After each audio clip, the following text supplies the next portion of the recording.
प्रस्तुति।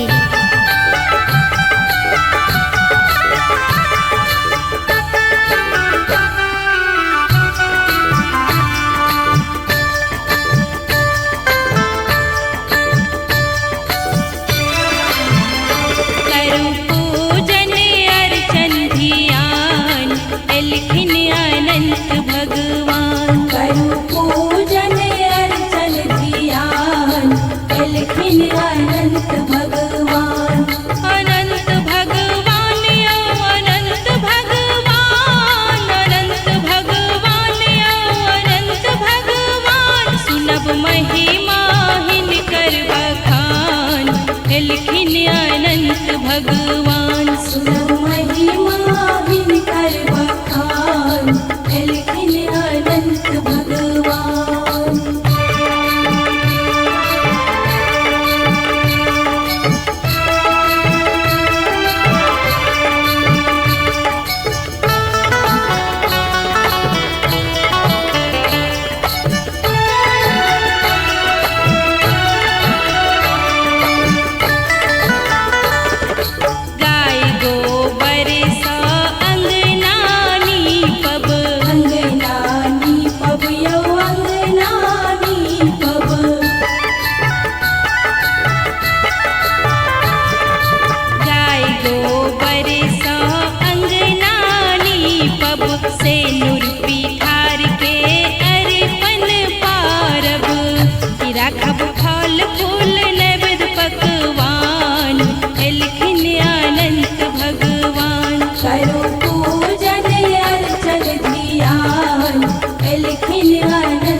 आसन सोन सिंहासन, ज्योतिल चानन घरे घंट बाजन, हेतै 14 सूत्र गाठक पुराण, एलखिन अनंत भगवान। करु पूजन अर्चन ध्यान, एलखिन अनंत भगवान। सुनब महिमा हिनकर बखान, एलखिन अनंत भगवान।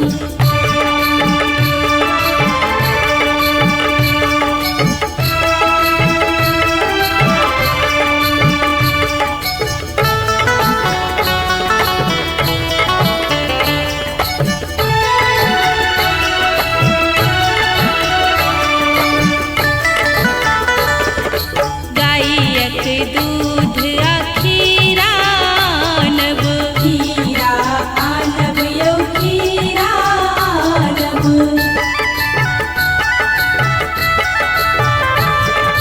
गायक दूध खीरा आनब, सकल समाज संग सागर माथब, झुका श्री हरि के करबन प्रणाम, एलखिन अनंत भगवान।